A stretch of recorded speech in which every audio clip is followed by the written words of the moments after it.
Hey everyone, it's Courtney, and it is a wet and dreary day in San Antonio, but it's warm and cozy in my craft room, so I decided today was a good day to show you some of my latest progress. So welcome to my September 2017 WIP update.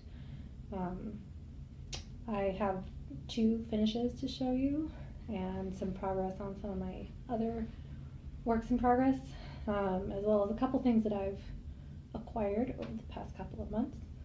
So let's go ahead and get started with the most exciting of those things, as I always do, which is the finishes.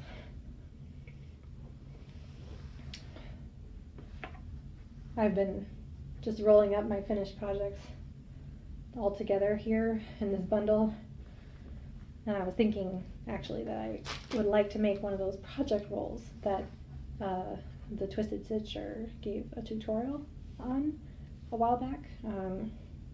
So I have that on my to-do list on my whiteboard up here of things to do when I get the time. But for now, they're just all sitting together, all wrapped up in the biggest one. Anyway, here's my first finish. This is Fear Not by Little House Needleworks, and it's my own conversion. So the original was charted with a pink theme, and I've switched it to a purple theme, just because I really love the color purple, and it also fits with the decor in my house a little bit better. I like the cool tones in decorating, and so I have changed out some of the flosses that I use for this. I also changed what's inside this box. It was just charted to be the year, which was actually 2015 when this was published, but of course it's quite a bit later now that I'm actually stitching this. And I didn't want to have the year twice on there, since I usually put the 2-digit year after my initials anyway. So I actually just put my initials and the 2-digit year inside that box instead of having the year listed twice. So that's my signature there. I guess I should show you the original. I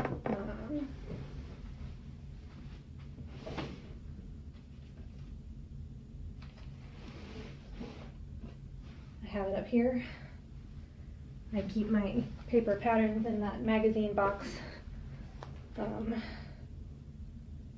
I keep my different projects in those brown paper bags like this. You actually get them when you buy something from Stitches from the Heart. They package it in these, and I bought lots of things there recently, and so I've got quite a collection of them, and I keep my projects kitted up in there, but I've unkitted this one because I finished it, so put it all away. But this is the chart as it was originally, with the pink floss and everything. So if you want, I can actually tell you what my conversion was, in case you were wondering. I keep my flosses in a shoebox. I think I've shown this before, but they're in little plastic bags with index cards, all labeled and stuff, with dividers according to what type of floss they are. But the ones from this actually hadn't been put in Ziplocs yet, so I just tucked them inside the box. Anyway, my 3 purples going dark to light were Mulberry, Purple Haze, and Lilac, all from Weeks Dye Works. And those replaced the pale, medium, and dark pinks that were charted in here, which in no particular order were called Bella Rosa, Rose Petal, and Strawberry Parfait. Yes, so I replaced those with these. The green it called for was Chopped Chives, but there was something wrong with that. I can't remember if they were out of Chopped Chives or if maybe I didn't like the variegation but I chose not to use that green, and instead I used 4-leaf clover from, well, this says Crescent Colors, but they've renamed themselves Classic Colorworks.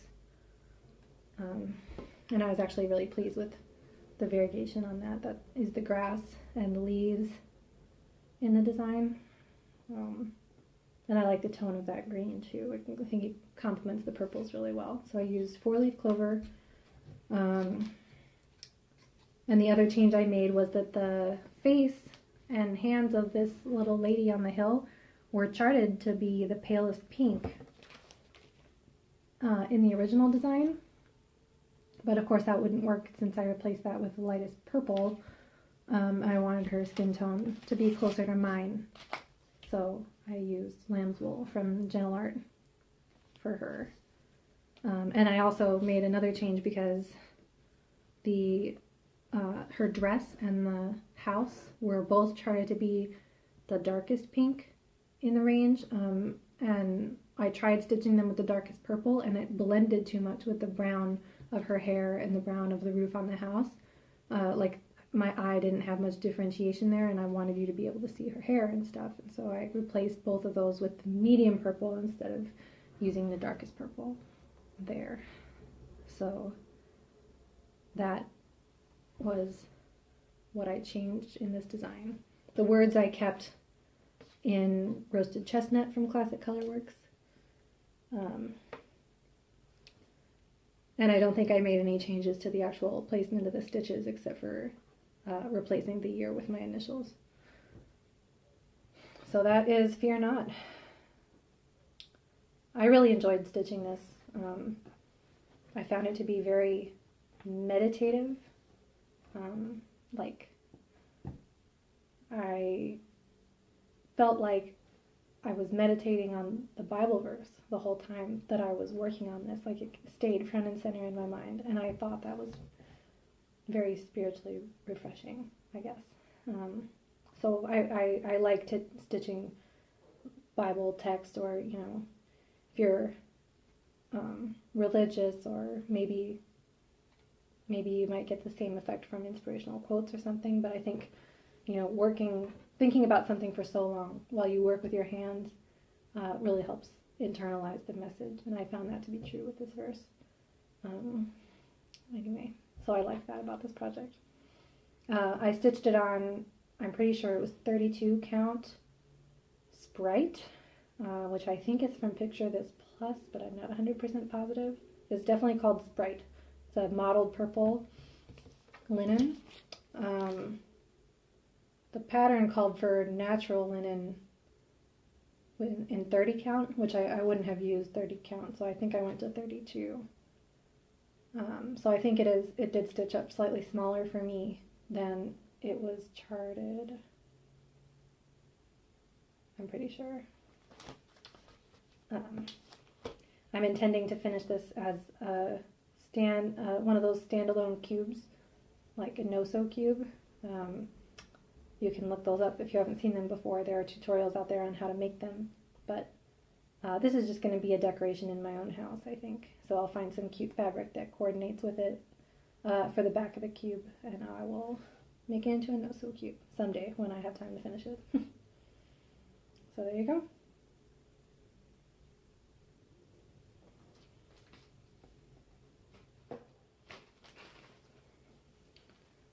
Okay, my next finish that I have to show you is one for the Year of WIPs challenge. Actually, they both are pieces that I chose for Year of WIPs challenge, which is an event all year long through 2017 with Soulful Stitching Facebook group, which I am a member of. I'm not very active at posting there, but I wanted to join the Year of WIPs challenge because I wanted to finish some things. And so I set out 10 projects to work on, to focus on over the course of the year to try and finish them.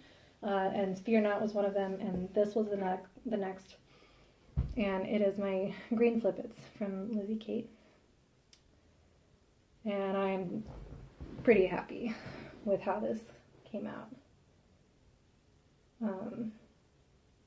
In particular, I'm really ecstatic with the fabric that I chose because I wanted it to be a cooler tone than the natural linen that it called for.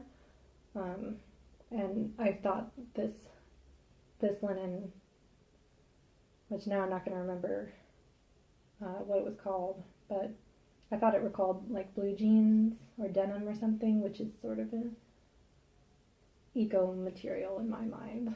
I don't know. So pretty sure it's a 32 count linen, but I don't remember what it was called. Sorry.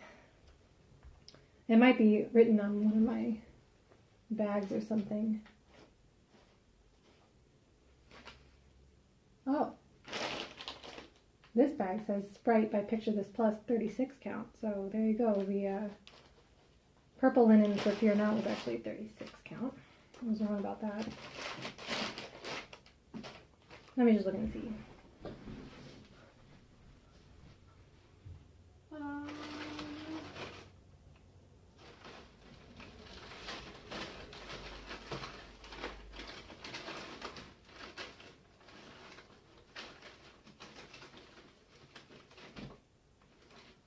Nope. The name of this is not on any of my bags. So I guess I don't still have the bag from when I originally bought it. Sorry. But anyway, maybe I said it in the original video when I first showed this start. If you want, you can go back and dig if you really want to know what it is. But anyway, that's really the only thing I changed about this design. Otherwise, I stitched it as it was charted. All of the called for threads and everything. And I'm glad I did. I think the colors look beautiful on this fabric. So the charts came with these small flower buttons on each one.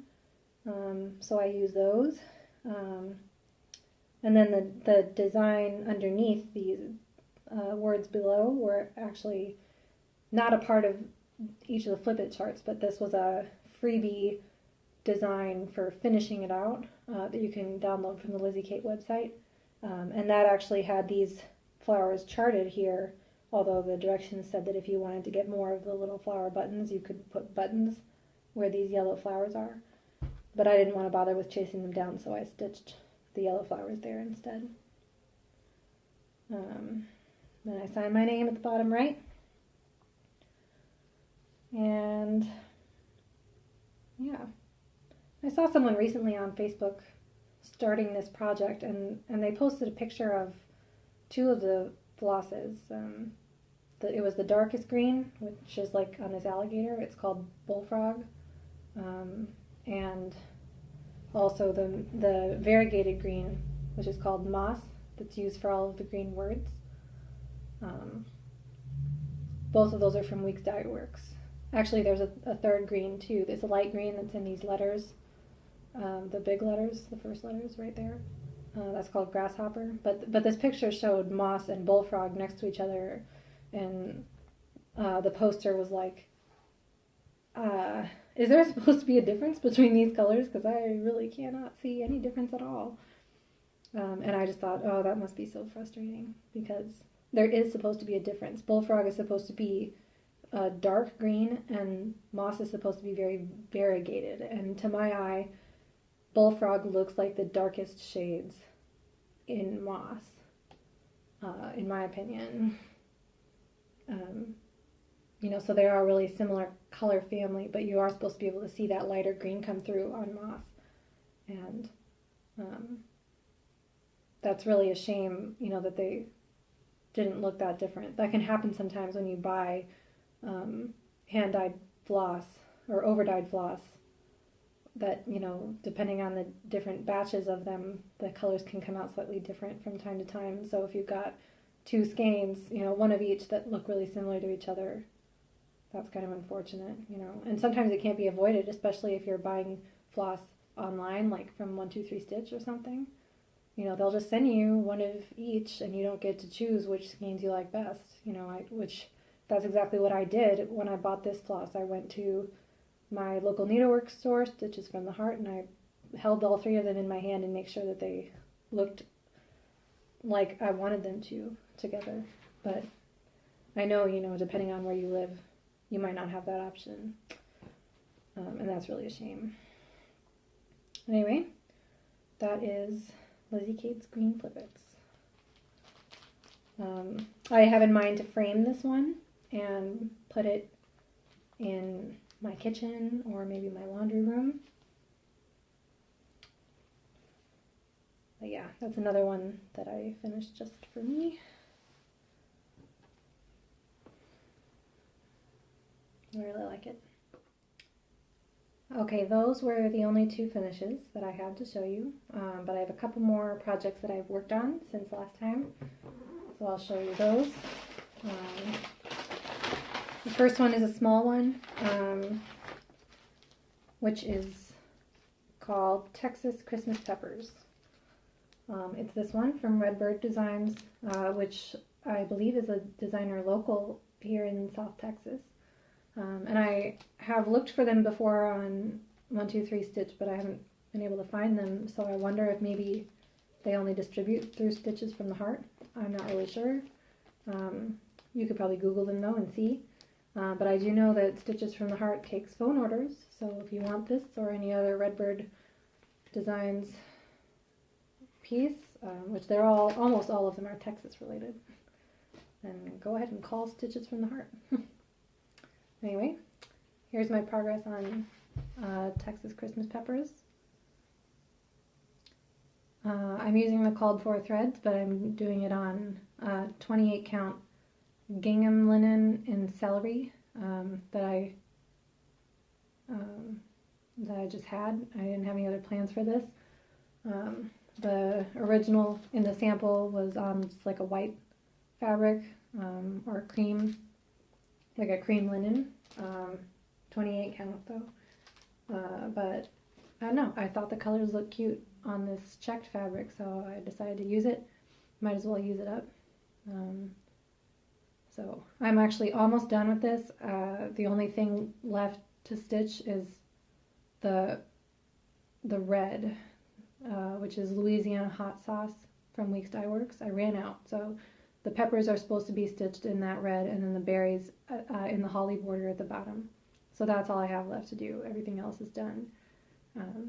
But I'm planning to finish this one as a pillow, or like a tiny pillow. It's going to be a Christmas ornament, but it's going to be like a small pillow. So the front will be this, and then the back I'll make from another rectangle of this same fabric, and I'll sew them facing each other and turn it inside out and stuff it, and then probably put a ribbon border or a cord border around it or something, and there'll be a little pillow Christmas ornament. That's my plan. I'll probably sign it on the back as well, since the back will be the same fabric as the front. And if you remember, with the Christmas ornament that I made for my brother with the silly little gingerbread man on it, I signed that one on the back too. So that's a Texas Christmas Peppers. Yeah. I've got a lot more of this linen that I can use for something else. Who knows what. I actually didn't really pick this linen. I got it in a bag of fabrics that I bought at one of the auctions at a retreat that was hosted by Stitches from the Heart. A wonderful woman named Chris, who was a regular at that retreat, donated a whole ton of 28 count fabric to be auctioned off, because she says she only likes stitching on 32 count, and she built up quite the stash of 28 count before she realized about herself that she only likes stitching on 32 count, so she's giving it all away.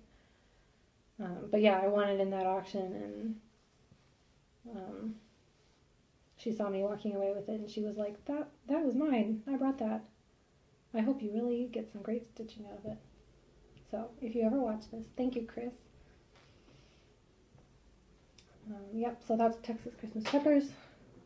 The other one I made progress on is also a Christmas design, and it's here. It's still on the frame because I've been working on it most lately. It is my Santa's Village piece. I'm not going to unroll all of it because I want to keep working on it. but I have unrolled it a little bit so you can see my finish of the stocking store. I don't think this was done last time I posted a video, but it is done now. And I started working on Santa's Sleigh Works, which is just below it. So there you go. That's Santa's Village. The Santa's Sleigh Works is the first house in the last row. So I just have to stitch the rest of this row and it'll be done. I have kind of a pipe dream of getting this finished by Christmas this year. I don't know if that'll happen. It all depends on if my attention stays with this project or not, or if I decide I want to work on something else. But in case you wanted to see, here is the picture of what Santa's Sleigh Works is going to look like. I am stitching this on 32 count natural linen.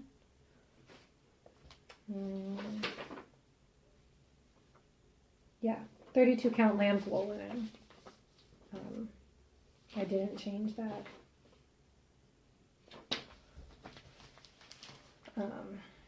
The only change I really made to these is the color of the windows, which I've talked about before. I substituted out DMC.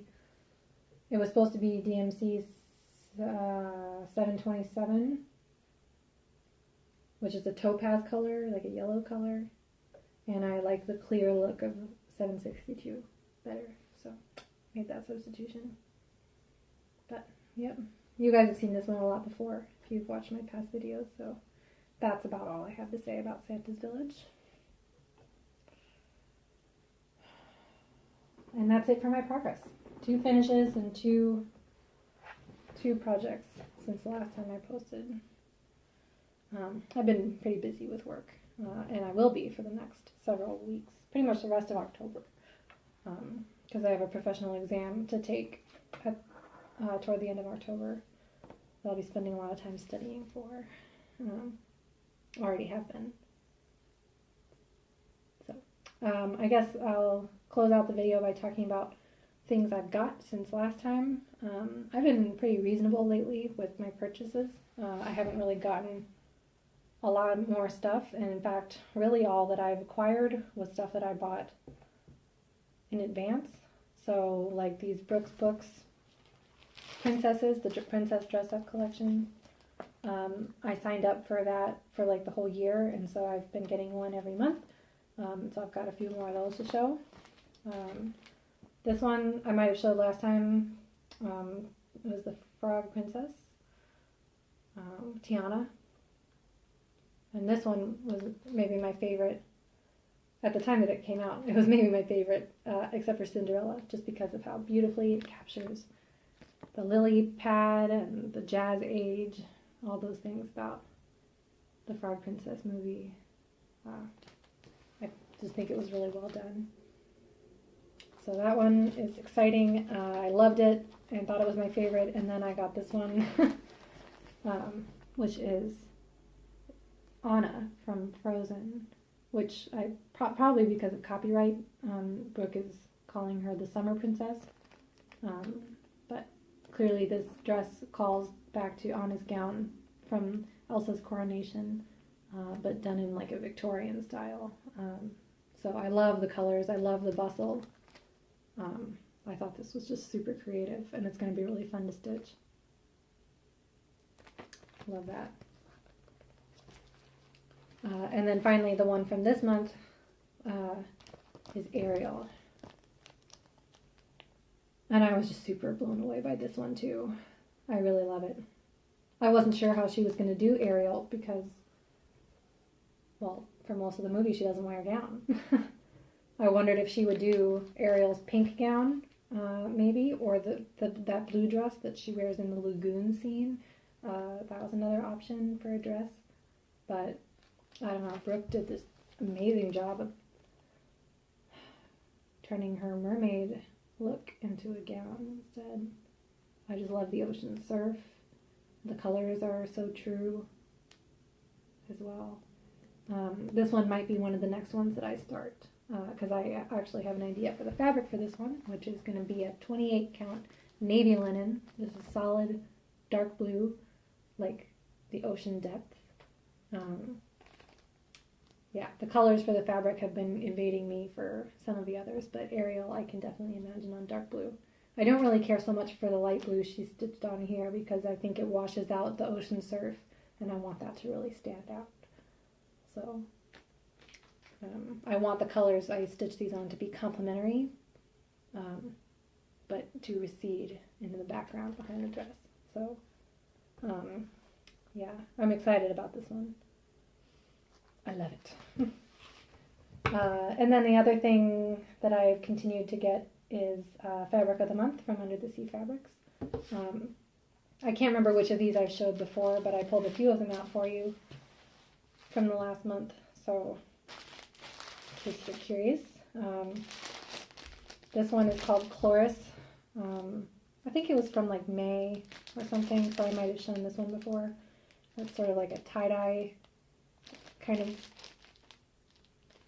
colors. Very bright and springy, and I don't know what I'm going to use this for, but it's beautiful. This one is called Zephyrus, purples and blues. And then this one, pinks and grays. This is called Love Child, which apparently is so named because it was a collaboration between Leslie of Under the Sea Fabrics and Tracy P., who you can look up on FlossTube here if you want. She's a character, very fun to watch. But I guess that she came to visit Leslie, or maybe Leslie went to visit her, and Tracy told her she wanted pink and gray, and so that's what she got. That's what we all got that month. And then this one is called Gaia, or Gaia, however you say that. So this one, I actually switched my order. I have been getting, my standard order was a fat quarter or 32 count linen. But for this one, when I looked at the pictures of the even weave and the linen next to each other, I decided I wanted the even weave. This is the Lugana, because this is like an orange dye, and the linen takes the dye a lot darker. It just soaks it in. And I wanted more of a peachy fabric than like a bright orange Halloween-y fabric. And so I chose to go with the Lugana for this one, so that I would get that paler peachy color. So that's Gaia. And I did the same thing again this month with fabric that it hasn't arrived yet, but it's going to be a sage green. And that one also was much darker on the linen, much lighter on the even weave. And I want the paler sage green, so I'm going to get an even weave this month too. But that has not come yet. And so that is everything that I've acquired since my last video. Not too much, again, and all stuff that I had already signed up for in advance. I've mostly been working on projects that I already have kitted up and focused on finishing some things, so that's been kind of fulfilling and a little bit different for me. Looking ahead, I think I want to finish those Texas Christmas peppers. That'll be an easy finish. Next time I go to Stitches from the Heart, I'll get some Louisiana hot sauce and finish that right up. So I'll definitely show that to you next time. And that one I would like to finish, like fully finish before Christmas, and that could be on my tree. I also want to finish my Christmas angel, my Noel angel. I've shown you her before. Both of those ornaments I would love to have hanging this year. But we'll see. I don't know. I need to have free time to fully finish things. Then Santa's Village, I would love to also finish this holiday season. I don't know if that'll happen or not. Because I also want to work on my Heaven and Earth, because that hasn't been out for a while, and it's a totally different feel of stitching than the rest of this stuff, which is not full coverage. You know, I work so methodically on the Heaven and Earth in columns, and I don't know, it's a different experience, and I kind of miss it, so I'd like to do another page on that too, coming up. And I want to work on Fabulous Women from Clouds Factory. I guess that's technically another thing I've been receiving every month that I signed up for earlier this year, but it's digital, so I'm not going to show it to you. But they've got some cool characters that have come out recently, so yeah, I'd like to work on that too. Maybe I'll show you progress on that next time. But I guess don't expect a video in October because of my exam. I probably won't have much progress to show anyway, but maybe later this year I'll do another one. And that's all I had to say today. So until next time, happy stitching.